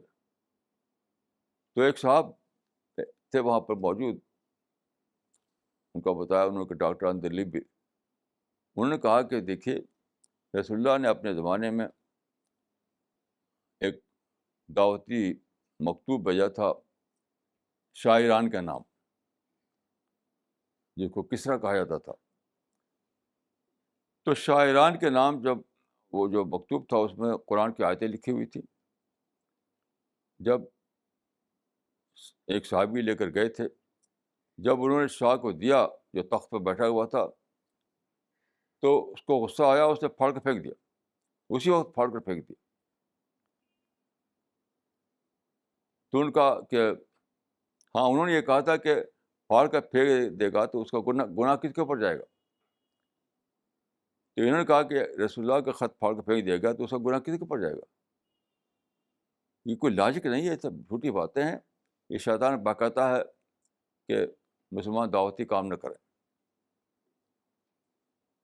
تو صلح ہرگز بزدلی نہیں، صلح تو حکمت ہے، وژڈم ہے. وہ صلح کے بغیر کوئی کام ہی نہیں ہو سکتا. قرآن میں ایک الصلح خیر، صلح سب سے بہتر طریقہ ہے. جو لوگ صلح کو بزدلی کہیں ان کی زبان سے شیطان بولتا ہے. مولانا اگلا سوال کراچی پاکستان سے ہے، عبد الطیف صاحب کا. انہوں نے لکھا ہے، ہم بہت سی ایسی چیزوں کو اپنی ضرورت سمجھتے رہتے ہیں جو حقیقتاً ہماری ضرورت نہیں ہوتی، بلکہ آرام و سہولت کے سامان ہوتے ہیں، اور پھر ہم ان کے حصول کے لیے دن رات محنت کرتے رہتے ہیں اور اعلیٰ مقصد کے لیے وقت نہیں نکال پاتے. مولانا صاحب، آج کا انسان اگر ضرورت اور سہولت کے درمیان فرق سمجھ لے تو اس کے بہت سے مسئلے اپنے آپ حل ہو جائیں گے. برائے کرم آپ اس مسئلے پر روشنی ڈالیں. وہ تو آپ نے خود ہی اچھی طریقے سے بتا دیا ہے. یہی بات ہے، ضرورت سے زیادہ جب آپ چاہیں گے تو اس کی ایک پرائس ہوگی. وہ پرائس یہ کہ آپ کوئی بڑا کام نہیں کر سکتے، بس سہولتوں میں اور کمفرٹ میں اور لگژری پھنسے رہیں گے. جو مین آف مشن ہوتا ہے، جس کو کوئی بڑا کام کرنا ہے، وہ ہمیشہ سادگی کو پسند کرتا ہے، ضرورت پر اکتفا کرتا ہے. تمام جو انہوں نے بڑے بڑے کام کیے ہیں وہ ان کا معاملہ اسی ہے. میں ایک مرتبہ ایک آدمی میں ایک مرتبہ راجستھان گیا. ایک قصہ آپ عرض کرتا ہوں. راجستھان میں نے سنا کہ یہاں ایک شخص ہے جس نے ایک نئے انداز کا ہاسپٹل کھولا ہے ٹی بی کے پیشنٹ کے لیے. تو ان کا کہ وہاں وہ ایسا ہے کہ اگر وہاں جا کے کچھ دن رہے تبھی اچھا ہو جائے گا. تو وہ بالکل باغوں کے درمیان تھا. وہ ہر قسم کے پھلدار درخت، ہر قسم کے پھول، ہر قسم کے بہترین یعنی سبزہ زار، اس قسم کا اسپتال تھا. وہ تھا ٹی بی کے لوگوں کے لیے. تو میں نے کہا بھائی وہ کون آدمی ہے جس نے ایسا ہاسپٹل بنایا ہے کہ وہ ہاسپٹل کیا ہے، ایک بہت عمدہ قسم کا گارڈن ہے، بہت بڑا. تو میں نے کہا اس سے میں ملوں گا. تو میں گیا اس کے یہاں، اس سے ملا. تو بہت زبردست ہاسپٹل تھا وہ، ابھی بھی وہ ہاسپٹل ہے. میں نے ابھی دریافت کیا اس آدمی کے بارے میں تو معلوم ہے کہ وہ بہت بوڑھا ہو گیا وہ آدمی اب. جب میں اس کمرے میں داخل ہوا تو یقین کیجیے کہ اس میں ایک بھی نہ کرسی تھی، نہ میز تھا، نہ صوفہ سیٹ تھا. صرف معمولی قسم کا فرش بچھا ہوا تھا، اسی پہ بیٹھا ہوا تھا وہ آدمی. معمولی قسم کا فرش، اسی پر مجھے بیٹھنا پڑا. تو اب بہت کم بولتا تھا وہ آدمی. کپڑے اس کے جسم پہ بہت ہی سادہ کپڑے، بہت ہی سادہ. وہ ایک پوری تصویر تھا کس طرح کے بڑا کام کرنے والا جو ہوتا ہے وہ اس کی زندگی سادہ ہوتی ہے. ابھی میں نے ٹیلی فون کر کے پوچھا تھا وہ آدمی کے بارے میں، تو معلوم ہے کہ وہ بہت بوڑھے ہو گئے ہیں اب وہ کام نہیں کر سکتے ہیں. تو یہ پوری تاریخ میں جنہوں نے کوئی بڑا کام کیا ہے ان کی زندگی ہمیشہ سادہ رہی ہے. جتنے سائنٹسٹ ہوتے ہیں آپ دیکھیے، ہر سائنٹسٹ بالکل سادہ زندگی گزارتا ہے. یہ تو بیکار لوگ ہیں جن کو کوئی کام نہیں کرنا ہے، خالی کھا کے موٹے ہونا ہے، وہ یہ سب باتیں کرتے ہیں۔ مولانا اگلا سوال تمل ناڈو سے ہے، مولانا اسرار عمری صاحب کا۔ انہوں نے لکھا ہے، مولانا عرب کے ایک عالم نے اپنی کتاب میں مسلمانوں کی ناکامی کا سبب جہاد کا نہ ہونا اور 52 مسلم کنٹریز کا فلسطین کے جہاد میں ساتھ نہ دینا بتایا ہے۔ اس کے بارے میں آپ کیا کہیں گے؟ یہ تو یعنی آخری حد تک بیس لیس بات ہے۔ یعنی میں حیران ہوں کہ جہادی تو ہو رہا ہے، بے شمار لوگ مارے گئے ہیں، بے شمار پیسہ برباد کیا، آج بھی جہاد جاری ہے۔ یعنی جہاد تو اتنا زیادہ ہو رہا ہے کہ اوور جہاد ہوگا، اوور جہاد۔ اصل چیز کیا ہے، یہ لوگ جو ہیں، ان لوگوں کا معاملہ یہ ہے کہ وہ دو چیزوں فرق نہیں کر پاتے۔ ایک ہے لیک آف جہاد، ایک ہے لیک آف ریزلٹ آف جہاد۔ لیک آف جہاد، لیک آف ریزلٹ آف جہاد۔ کیونکہ دیکھیے 1948 میں انہیں عربوں نے نعرہ لگایا تھا کہ ہم اسرائیل کو یعنی سمندر میں ڈھکیل دیں گے، ان کو ختم کر دیں گے، ہم ان کو جہاد کے ذریعے بٹا دیں گے۔ اچھا، جہاد شروع 1948 سے جہاد شروع ہوا ہے، تو جس اعلان کے ساتھ کیا تھا انہوں نے کہ ہمارا جہاد جو ان کو مٹا دے گا، تو مٹا نہیں پائے۔ تو اب وہ انہیں سوچنا چاہیے کہ جو چیز مفقود ہے وہ جہاد نہیں ہے، جو چیز مفقود ہے وہ نتیجہ جہاد ہے۔ تو یہ لوگ جانتے نہیں ڈفرینس کو۔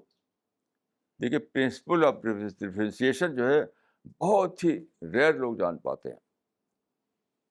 تو یہ چونکہ یعنی رزلٹ نہیں نکل رہا ہے تو سمجھتے ہیں کہ جہاد بھی نہیں ہو رہا ہے۔ حالانکہ صبح شام روزانہ جہاد ہو رہا ہے، بے شمار لوگ مارے گئے، روزانہ مر جا رہے ہیں۔ جہاد کے لیے ان فلسطینیوں نے سرنگیں کھود دی مصر سے اور اس کے غزہ کے درمیان۔ یعنی جہاد کے لیے بچتا ہوں کہ پوری تاریخ میں مسلمانوں نے جتنا جہاد کیا اتنا جہاد اکیلے فلسطین کے نام پر کیا گیا 65 سالوں کے درمیان۔ اور ساری دنیا کے مسلمان اس کو کہ دعائیں کرتے ہیں، اس کے لیے پیسے دیتے ہیں، اس کے لیے مضامین چھاپتے ہیں، اس کی کتابیں چھاپتے ہیں۔ یعنی ساری دنیا کے مسلمان یا تو عملاً یا فکراً اس میں انوالو ہیں وہ۔ تو یہ تو بالکل بے اصل بات ہے کہ جہاد نہیں ہو رہا ہے۔ اصل بات یہ ہے کہ یہ لوگ یہ نہیں سمجھ پاتے کہ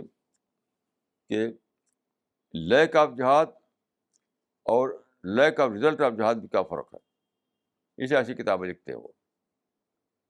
تو نتیجہ جہاد مفقود ہے، نہ کہ جہاد۔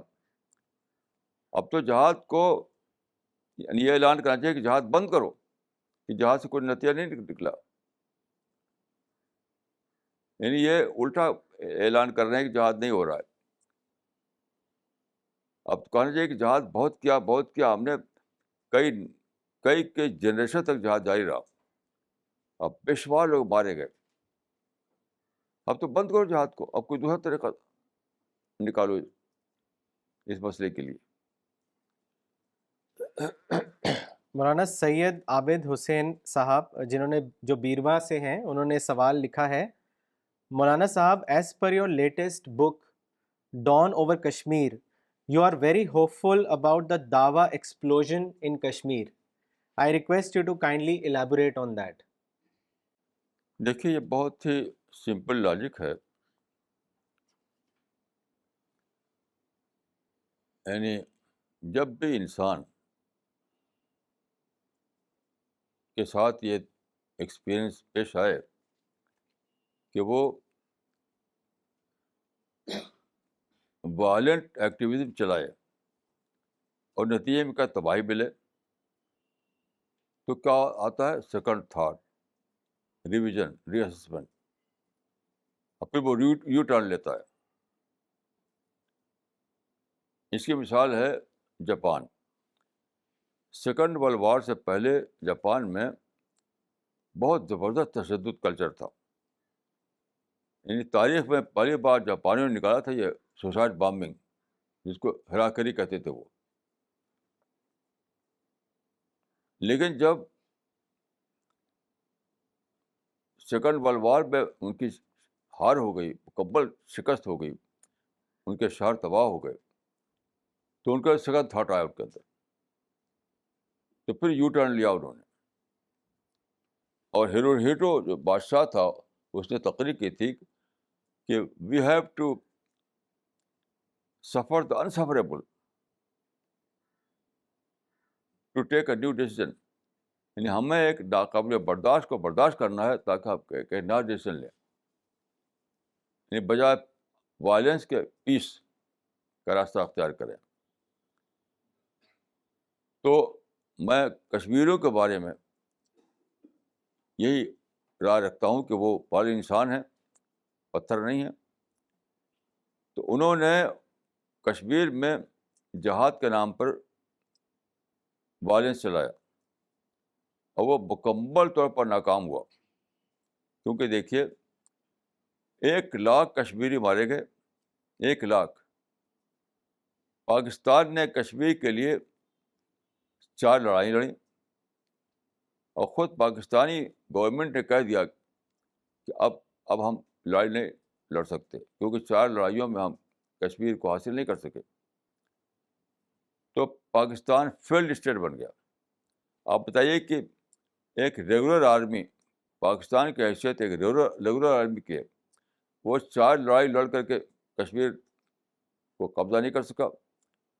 خود کشمیری لڑ لڑ کے 1,00,000 اپنے نوجوانوں کو مروا ڈالا، پھر بھی کشمیر میں ان کا جو تشدد کلچر کامیاب نہیں ہوا. تو کیا کشمیری جو ہے کوئی پتھر ہے؟ وہ کوئی سوچے گا نہیں، وہ اینٹ پتھر ہے. وہ ضرور ہے کہ کشمیریوں کے اندر سیکنڈ تھاٹ آئے، ضرور ہے کہ کشمیریوں کے اندر نئی سوچ جاگے جیسا جاپانیوں میں جاگی تھی. یہاں میری امید ہے کہ اتنے سارے جو یعنی کشمیریوں کا جو سو کال جہاد جو تھا، جب وہ کاؤنٹر پروڈکٹیو بن گیا تو اب ظاہر ہے کہ وہ پتھر نہیں، وہ سوچیں گے، وہ اور سوچ رہے ہیں. تو یہاں میری امید کہ وہ یو ٹرن لیں گے اور تشدد کے بجائے پیسفل کلچر چلائیں گے اپنے یہاں. اور یہی میں نے لکھا ہے اس میں، اور میں سمجھتا ہوں کہ اس کا آغاز ہو چکا ہے. کشمیر میں بہت سے لوگ ایسے ہیں جو مجھ سے زبانی بھی بتایا، ٹیلی فون بھی آتا ہے، ان کا خط بھی آئے ہیں کہ پہلے ہم یہاں کے جو آرمی تھی اس کو ہم پتھر مارتے تھے، اب ہم کو قرآن پیش کرتے ہیں. تو یہی تو it is a good sign. اس سے پتہ چلتا ہے کشمیر میں ایک نئی سر طلوع ہو چکی ہے، ایک نئی صبح آ چکی ہے وہاں پر. اور انشاءاللہ یہ اور بڑھے گا یہاں تک کہ وہاں یعنی نصف النہار کا وقت آ جائے گا. مولانا اگلا سوال لینے سے پہلے ایک کامنٹ پڑھنا چاہیں گے جو مولانا عبد الباسط عمری صاحب نے لکھا ہے دوحہ قطر سے. انہوں نے لکھا ہے کہ مولانا آج کے لیکچر سے لڑائی بھڑائی کی ذہنیت کتنی بڑی محرومی کا سبب ہوتی ہے آج ہی معلوم ہوا. مولانا آج سے پہلے میں اس بات کو نہیں جانتا تھا. جزاک اللہ خیر. اگلا سوال دلی سے ہے مس سعدیہ خان کا. انہوں نے لکھا ہے مولانا صاحب please throw light on the need of sincerity for acquiring wisdom. دیکھیے یہ لا آف نیچر کی بات ہے. آپ سائیکالوجی کو پڑھیے، آپ یہ بالکل یعنی جو سائیکالوجی میں جو سائیکالوجی کا اسٹڈی آف مین کا نام ہے سائیکالوجی. تو انسان کے بارے میں جو ریسرچ کی گئی ہے اور ہر آدمی کا اپنا تجربہ بھی یہی ہے کہ اگر کوئی بات آپ کے ساتھ پیش آتی ہے آپ کے مزاج کے خلاف، اور آپ سنجیدگی کھو دیتے ہیں، سینٹی کھو دیتے ہیں، تو فوراً کیا ہوگا کہ آپ کی عقل جو ہے وہ کام کرنا بند کر دے گی، مطلب نگیٹو باتیں آئیں گی. تو یہ ایک ہر آدمی کا ذاتی تجربہ ہے، اور سائیکالوجی کی ریسرچ بھی بتاتی ہے کہ جب تک آدمی کے اندر سینٹی ہے، سنسیئرٹی ہے، سیریسنیس ہے، تب تک اس کی عقل خوب کام کرتی ہے. اور جیسے ہی سینٹی گئی، سنسیئرٹی گئی، سیریسنیس گئی، اس کی عقل کام نہیں کرتی. یہ ہر آدمی کا تجربہ ہے، اس میں کوئی میں نہیں سمجھتا کہ کسی آرگومنٹ کی ضرورت ہے.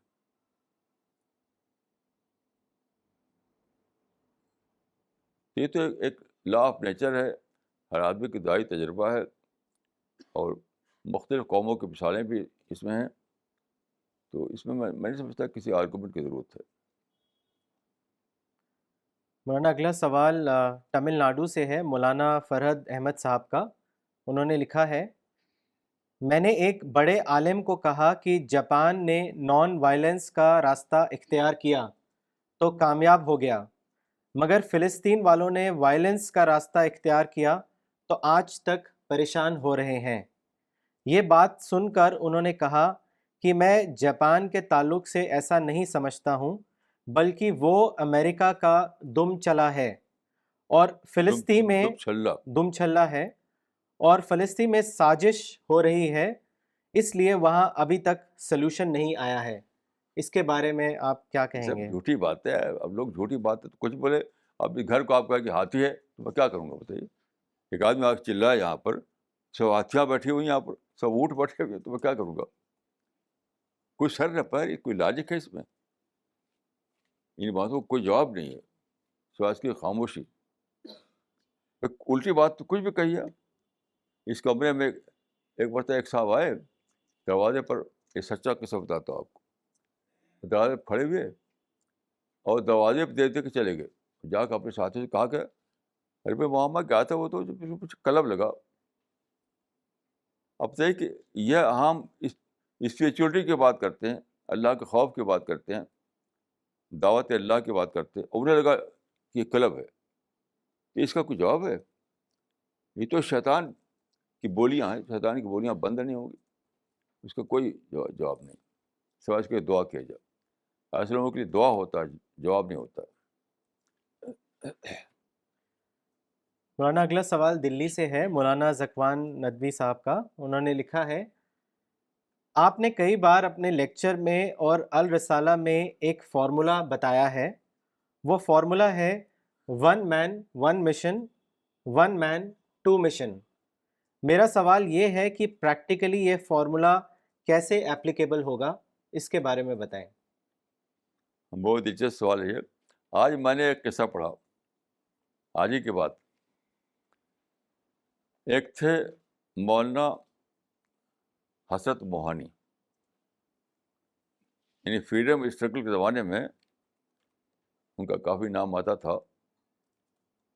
مولانا حسرت موہانی.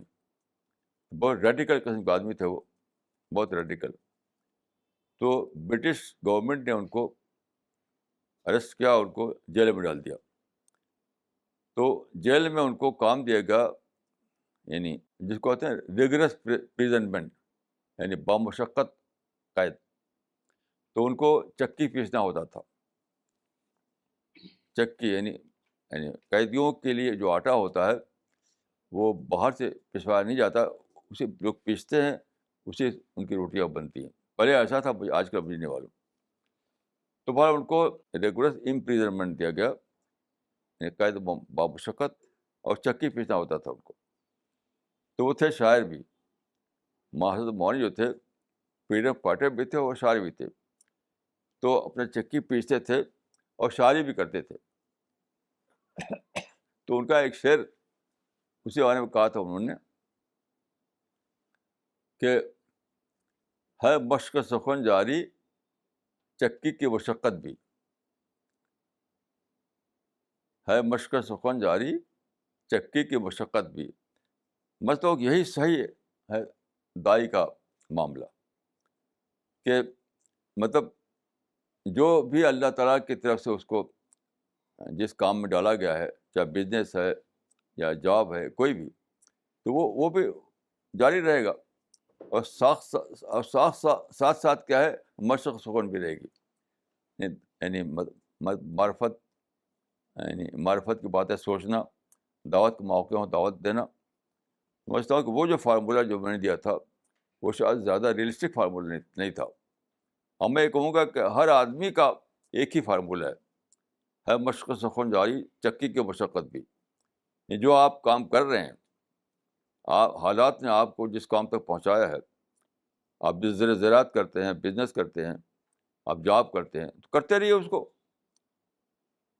لیکن بقدر ضرورت، اور اسی کے ساتھ موقع سے، حالات کے لحاظ سے آپ یعنی اللہ کے لیے تدبر کیجیے، اللہ کے معرفت حاصل کیجیے، چیزوں سے تبسم کیجیے، اور جہاں موقع ہو دعوت کا دعوت دیتے رہیے.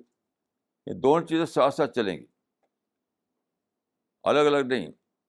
میں سمجھتا ہوں کہ ایک ہی فارمولہ ہے کہ بقدر ضرورت اپنی معاش حاصل کرنا، اور اپنے آپ کو اللہ کی معرفت میں، اللہ کی دعوت میں انوالو رکھنا. یہ ساتھ ساتھ چلے گا دونوں کا.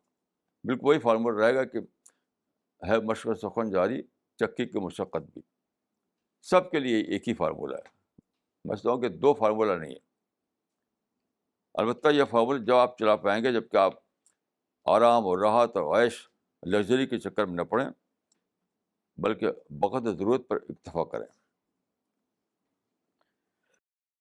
مولانا اگلا ایک کامنٹ آیا ہے مسٹر شاہ نواز ظفر صاحب کا دلی سے.